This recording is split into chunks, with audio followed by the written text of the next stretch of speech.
I could give you a whole presentation and lecture now. Yeah. Okay, so you see, it's very beautiful and kind people. I didn't want to add the but, because that's what matters to start with. I live a bit in a different world, though you might want to say it's the same world, but I say that's even worse, because they have no idea what's happening in this world. And so don't most of the adults in Europe. Because what's happening in this world already is that there's a new 60s happening. But this time it's not twins going on the streets demanding political changes, but this time it's teenagers taking action and implementing sustainability solutions. Now, if I say that, the Europeans won't know what I'm talking about. They may think, oh, they're putting up bowls for the birds, or they are munching on an organic candy bar, and that's totally not what it's about. So, and in Europe they're still talking about participation, and also this workshop is sort of under youth participation, whereas the new 60s over there is youth leadership, and it actually started already in the 90s, and that means young people driving massive changes for sustainability and positive change, social justice and so on, at home and abroad. And I work with dozens of these young heroes, and those are people who are CNN heroes at age 12. They have 4,000 volunteers under them at age 16. They next week speak after the Pope and the Dalai Lama at the United Nations.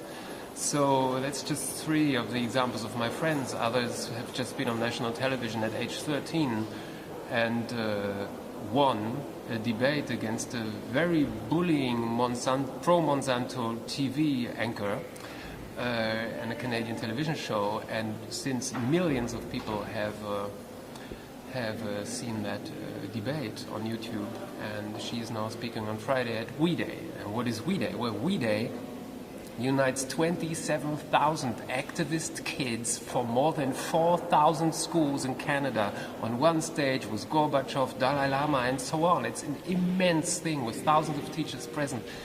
And these kids are all activists. They are all doing projects for 500 partner projects in 40 countries and so on. They're building a new school every week, a new clinic every second. So much, people here cannot even imagine. And this is happening on this planet, and it's driven by teenagers, and only teenagers can do it. If I did it as an adult, nobody would react. But these kids, they're immediately in the media, and the good teachers take them as role models in their schools. So, well, actually, this is just one We Day with 27,000. Altogether, there are 150,000 activist kids now, and it's a youth-led organization only, So that's happening on this planet. And so what was very beautiful this morning was when I was showing those videos that the group was very calm, they're not passionate. There's 2 who are already active, the others are passive, just like this society is. Because there's no adults doing this stuff either. Have you ever seen a German who would qualify for a CNN Hero Awards or for lots of other awards? I don't see them. But there's lots of social entrepreneurs in the US who do, So it's like a different species. And it's really when we watch Lord of the Rings, Harry Potter, which makes our inner hero dream and move. And when I was talking about Lord of the Rings, a scale between Mordor and the eroding civilization Minas Tirith with depression and apathy, and the elves, the gentle warrior with your most noble qualities inside, So that I have lots of elves from Lothlorien, and they do sacred practices, even from the ancient traditions. As young heroes. So that's the young people I'm with. So when I look at Europe, these things are not even imaginable in Europe yet, And that is really the next stepping stone to a global, peaceful, just, sustainable civilization that doesn't have 30% of cancer, 1 in 7 couples who can't have kids because of chemicals in the water, And I'll stop at that, you know, there's much worse things happening. But that, what you are talking about, is it an American phenomenon? Can you find it in Asia as well, or in South America, or anywhere else? Because you, as I understand you try to implement it now in Germany, or maybe in Europe. Yeah. Well, no, it's well, I'm global. I'm working in this project that you mentioned, Youth Leader magazine. It has a 4-time status with the United Nations Decade of Education for Sustainable Development for UNESCO, and we work in 10 languages. You know, so I have a radar for adult change makers, heroes, social entrepreneurs, and so on, everywhere. You know, China, India, Australia, Africa, South America, North America, Europe.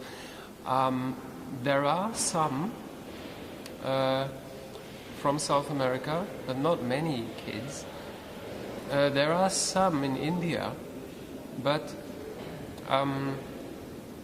the vast majority, and there is a clear reason for it, is in North America, the US and Canada.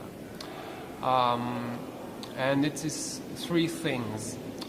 One is, I'm gonna change the world. I'm gonna make my living. You know, this entrepreneurial stuff, I'm gonna do it. That is North America, especially.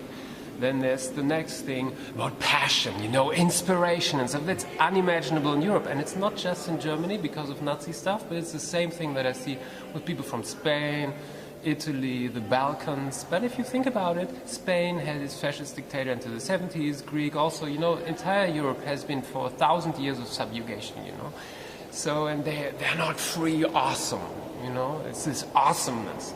And in the bad sense, we see it from TV preachers in the US, and we are very critical about it, but there's also the positive passion, you know. So, like Craig Kielburger, who is leading this We Day, Free the Children movement, he says, you know, find a cause you are passionate about and take small steps of action. That's how it works, and it can become really big. So in German, the word is Leidenschaft. Leiden means suffering. That's the word for passion, you know, so I don't know whether the German consciousness doesn't even have a positive passion, because they just suffer as slaves for 1,000 years, and I'm not joking, you know. So the second is this passion, and it's the spirit. You know, it's the spirit, the esprit that's in people, and people here just lack the spirit that we're talking about, inspiration. So I do knowledge transfer of model solutions for positive change, thousands, plus you need the spirit transfer. And this is now done in this new style, new generation almost of media work in videos that convey this genuine spirit of change makers. And it's done by the change makers themselves only, because normal journalists cannot even imagine that spirit, because they don't live it, you know, they don't even know it exists. And yeah, then the next thing is community. If you're yourself only, nothing happens. So, and that is the South American thing, you know, where you have 20 people, boys and girls, all chanting in Spanish. I can't even do that in German or in English, you know, but the Americans are also doing that a lot. So it's these ingredients that Europe, I found, lacks. You are so much allowed to be critical of problems. We have all the education, we know of all the problems, you know, but there's no passion, and just there's no community movement, you know, it's just not happening. And there's not that one person can rock it, you know, immediately institutions, teachers and all people tell you, you're not allowed to do it. So there's, like in 10, 15 years, I haven't found a single European person who qualifies for one of these Youth Leader Awards or jams, you know, and maybe sort of Felix Finkbeiner, but yes and no, it's not the same thing. You know? So Felix is cool, but if it's one from Europe, that ain't very impressive. So, you know, it's like a different species. It's like Germany is still in the 50s, and in California it's the 60s happening. And the 60s were not about hippies, but about hips. It's total change maker transformers, like you see these teenagers, if you see their faces and the actions they do. And it's a term from the media, highly intelligent people. Then later came the hippies. People here don't even know that. So we were really going to the roots of all this stuff, which started with the red people, Native Americans, Mother Earth stuff, healing practices, and the black people really rocking, you know. So the stiff Europeans who are today in the Green Party with rigid control by party top people, they didn't get that essence from the 60s, and it's even not even known here. So So it's big stuff that we were talking about today. So if we ask me, what do you think of those people? I was impressed because I hadn't planned the session, you know, and then we were going into this historic stuff, and they got it. So that's very beautiful. And if you say change, yeah, sort of, people might become more aware, but I don't see any action happening in the past years, you know. So, but maybe people start warming up like atoms, that they become a little bit more loose and ready to start moving and implementing stuff. So what they're lacking is model solutions and role models. And we've got lots of model solutions from this world,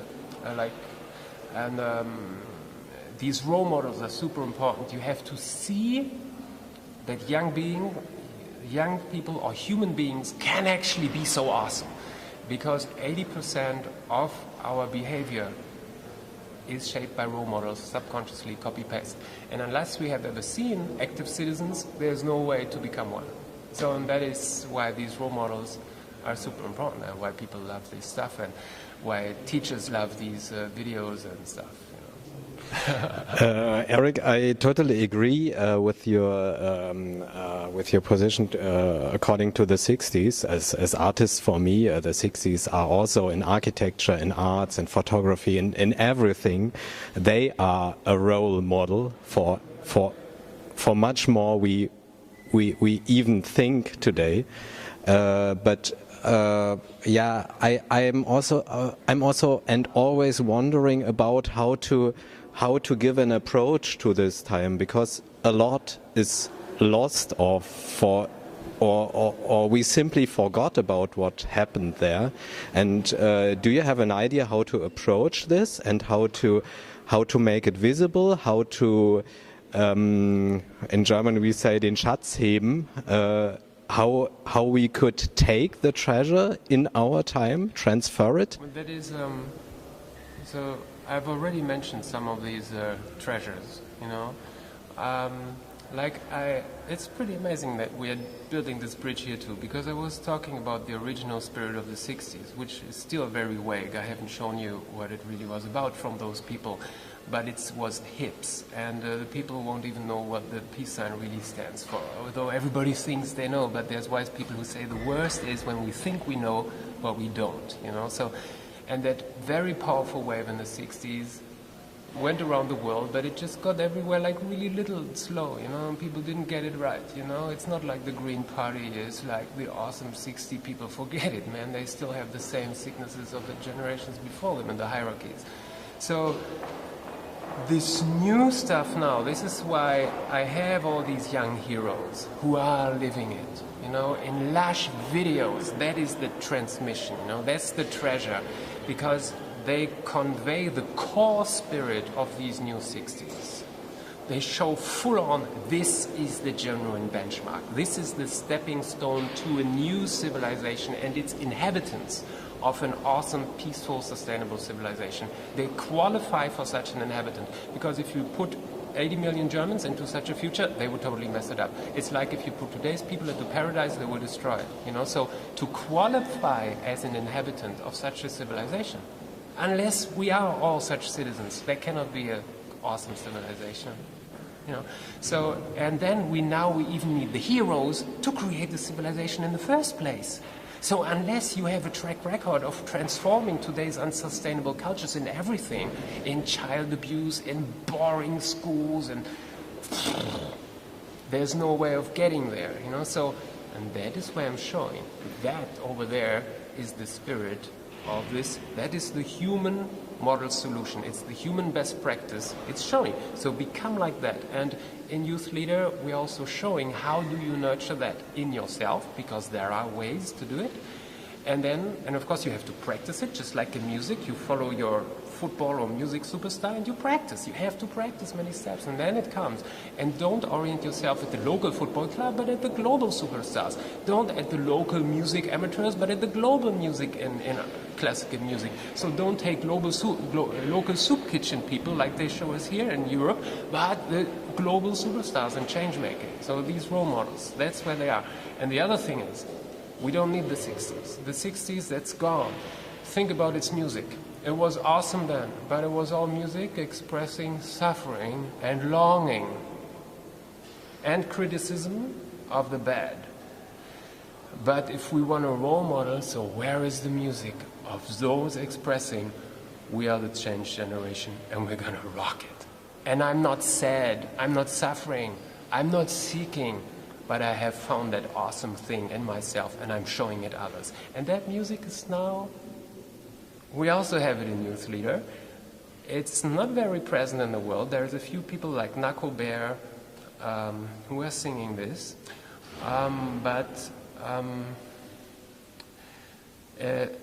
the one really expressing that is Shotaske Martinez, and he is 13 years old, and he's the nightmare of the oil industry in the US against fracking. He has a global network of youth clubs. He's 13 years old, and at 6 years old he committed his life in a sacred ceremony to become a steward for the earth and protecting. So he is also an activist. He is on stage at the new Woodstock, which was the Arise Festival just a month ago.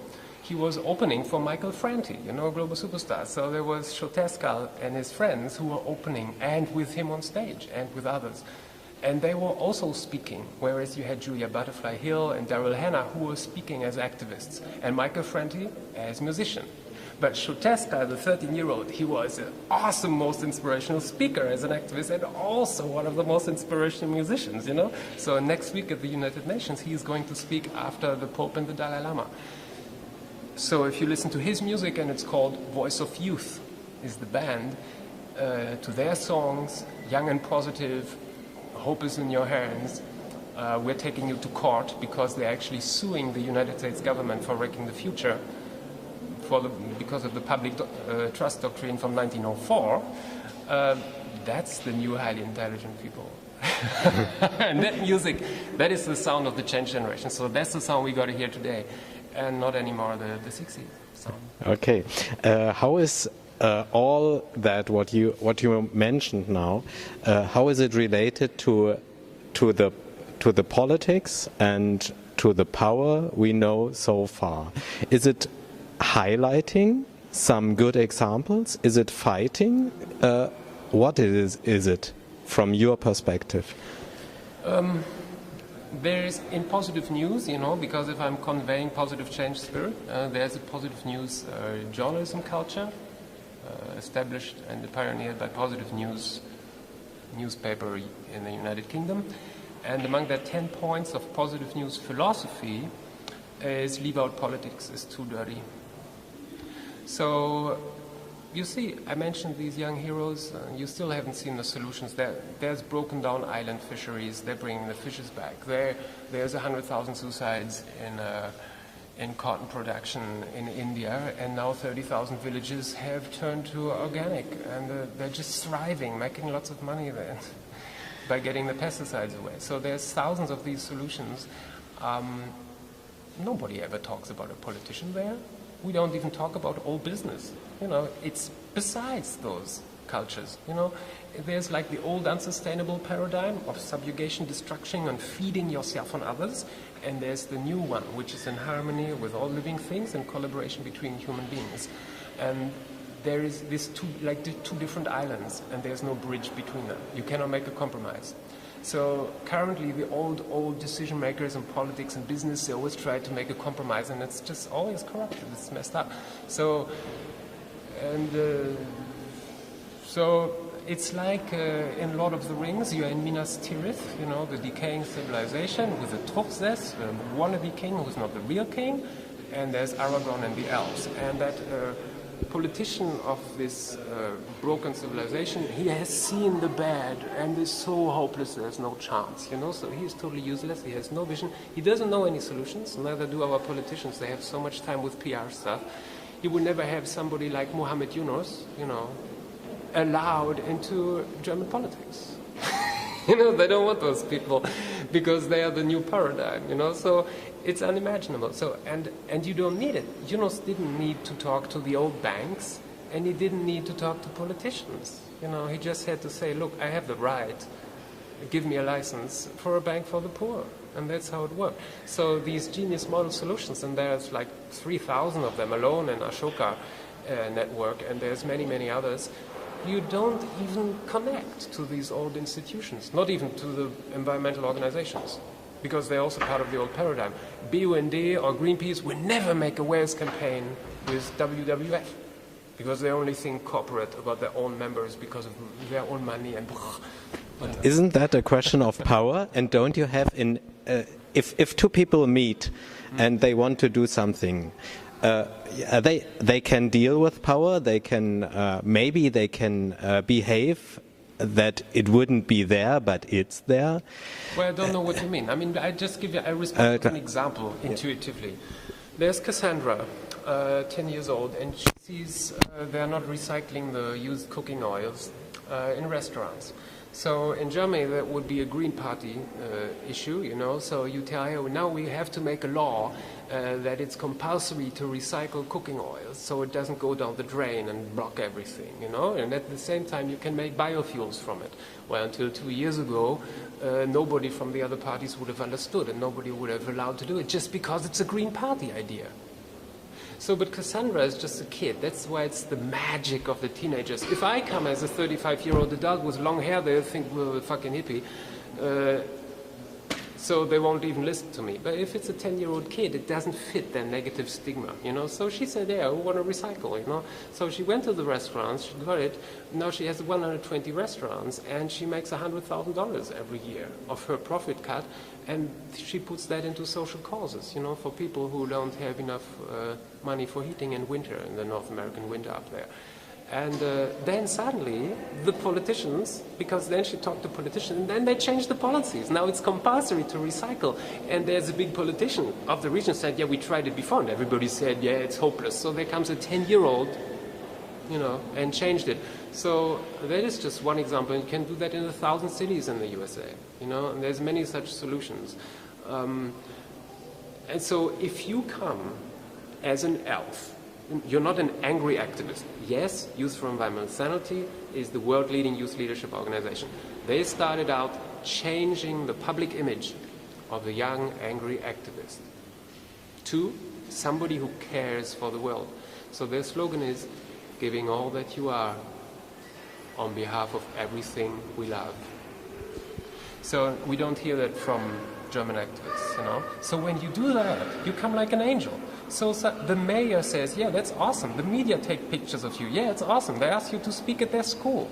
You know, then suddenly all the different people, because they are just human beings, they're not parties anymore, they're not institutions, they say, hey, awesome human being, you just come with a solution. So it breaks the division of the different interest groups, you know, and because you're not even going into their problem cycles, but you step outside the problem circle into a solution circle, you know, so, but it's, you have to open your heart and stop the anger, you know, and just look at everybody not like bad business people, bad politicians, but you just come there, genuine, you talk to the person.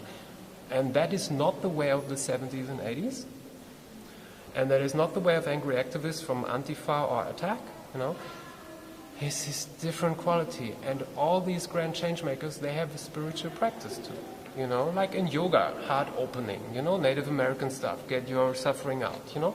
All these cultures have that. That's where many of these activists learn from. And the kids, they still have it natural, you know, so they don't even have to do it, but they're very close to that. What's your role in that, and what's not? My role is that in the year 2000, at the Expo, the Universal World Exposition in Hanover, I saw so many sustainability solutions.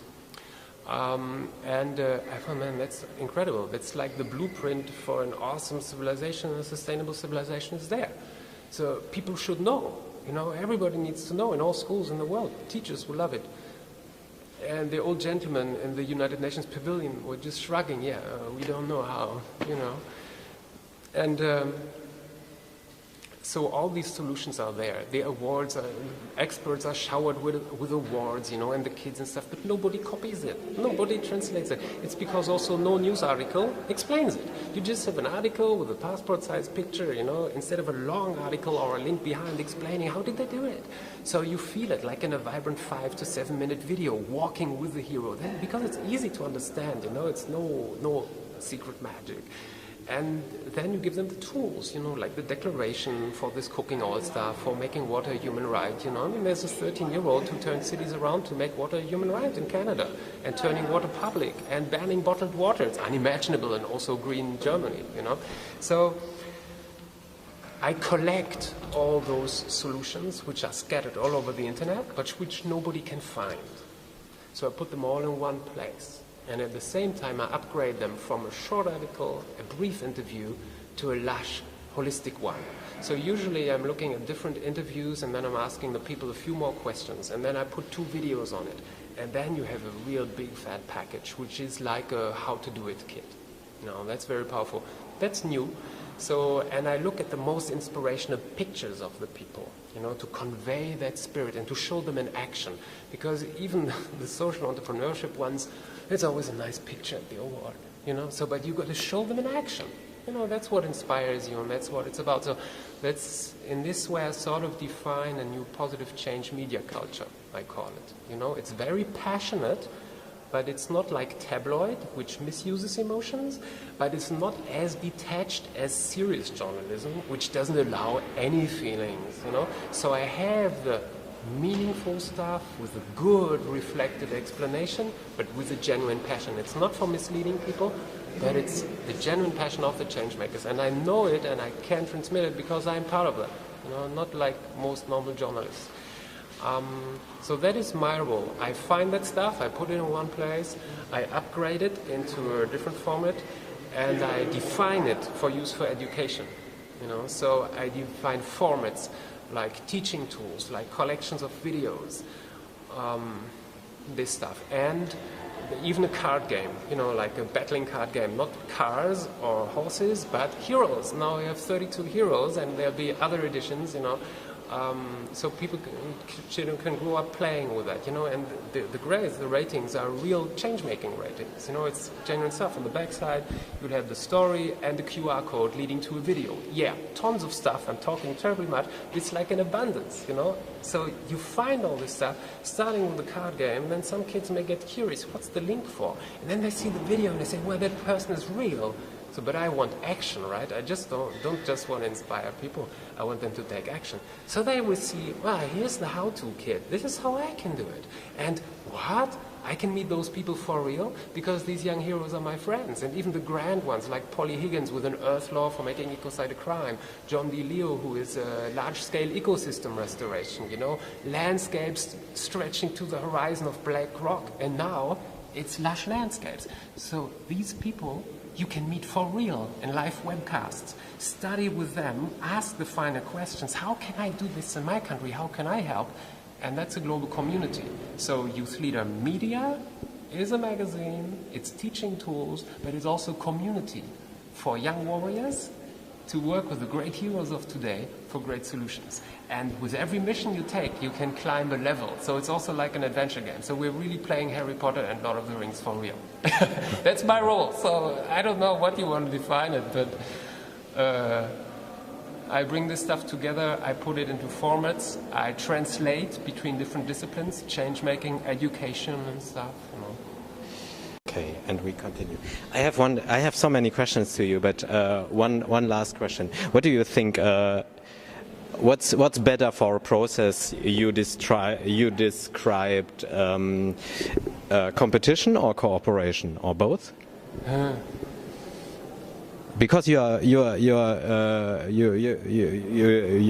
talking about games, and games are sometimes competitions. I was where I studied sports, and sports is when you do something in comparison for goals. Who has more. So it can still be awesome if with friends you play volleyball on the beach. I mean, that's the spirit of sports. It's cool, everybody enjoys it. You don't feel too bad when you lose. So that's a competition.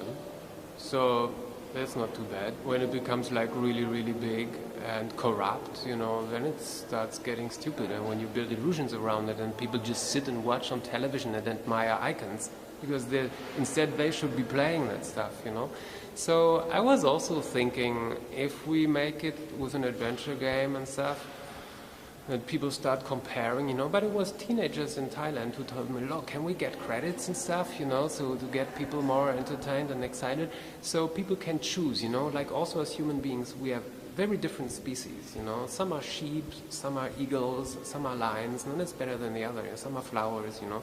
So you have different entryways. You can just, like in this game, in this role-playing game, you're not really losing. So the cool thing is, it's you can take these model solutions, these actions anyway. It's in the articles, you know. The advantage of joining the clans and tribes game is that you have a guideline, you have a constant drumbeat and motivation, and also something that keeps you going when you're depressed or distracted by something in school. So every month you should take 3 missions, you know. So and when you complete them, then you can also assess yourself. How awesome a change maker am I, you know? So it's the motivation. It also keeps you awake instead of falling asleep in your boring environment again, in the unsustainable apathic civilization, looking at their shimmering electronic gadgets. So that's very important for the kids, because these shameless idealists, they're even bullied by others, you know, for being, I want to change the world. I mean, people tell them they're wrong, but they're the most awesome. So if they take 1, 2, 3 missions, and another 3 for Warrior 1 level, another 3 for the local hero level, another 3 for the clan's founder, then it really is a mirror to them. Wow, man, I have done awesome stuff. So it's for their confidence also, you know. And then if they meet a Warrior 7 level, because it's really hard to say who is so cool, you know, then see, wow, that one's awesome. He must have had lots of experience with that, you know. And then if you meet an avatar, I mean, that's like awesome. But on the other hand, if they meet a young person today who's just a student speaker with lots of awards, many of those people wouldn't even qualify as an aspirant, not even level 0, because they're just talkers, you know. We got lots of young people today who are celebrated as young leaders, and they're just a speaker of the student union. They're just going for a career. They've already written a book, but they've never done something real. And then they become boring members of the party. This is just the old stuff. So this is people who have really done tangible stuff. And that is why it's very good, because their Warrior Chronicle is like a CV. So in this CV of having implemented the stuff, like CNN hero Cassandra, now I've done it in Orlando or in Toronto, and then I did something with the Nobel Peace Prize winner, Muhammad Yunus, you know, and then I did these microcredits, and I got a special donation from him for me, you know. I mean, that's awesome stuff. Now imagine a young person, age 13 to 16, for 3 or 4 years, taking 3 missions every month.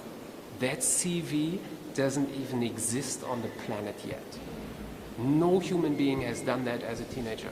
They may have done one thing, but not 10, 20, 30 with the greatest heroes of today. And are they exceptions? This is these guys doing that? Is it an exception in the society, or do you think it was always there, or it will increase? What's your perspective on the future? Well, first about the percentage. As me, with an empathy that I would wish everybody to have an awesome life and everybody to get involved, because then we could have an awesome civilization next week, you know. But it may be that it's only a certain percentage that is even meant to have that level of awareness. I don't know. People will have to see, you know. We see that even in Canada, where this change-making climate, I call it, is already very present in schools, you know, 4,000, 5,000 schools. There's even Me Too Week classes, you know, by this youth movement. They can choose a class of doing that. It's not just like a work group, it's an official class. So it's very present. And still, you would have in a school of 500 kids, you will only have 20, 40, 50 kids being involved in this, 10%. So the other ones are doing other jobs, you know, and hopefully they appreciate what the others are doing and may later elect them because they say, well, if there's still parties, that person is an honorable person, that I know, you know. So they can be a trademark for honorable people. On the other hand, they have escalating numbers of bullies in Canada and teen suicides. They have 50% of college boys saying they would rape a woman if there was no legal consequences. Congratulations to the adult generations with their role models. These are not the ideas of babies. It must have come from somewhere.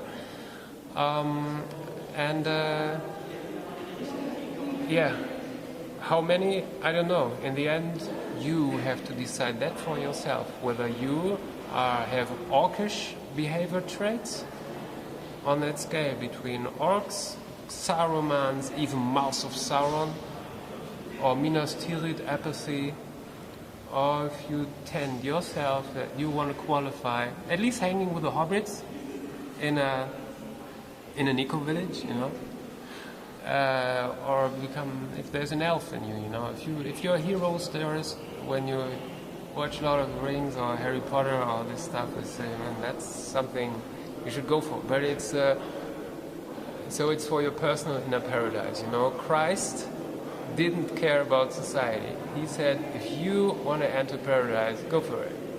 You know. Thank you very much, Eric. This is an amazing conclusion and an amazing perspective on our all future. Thank you very much.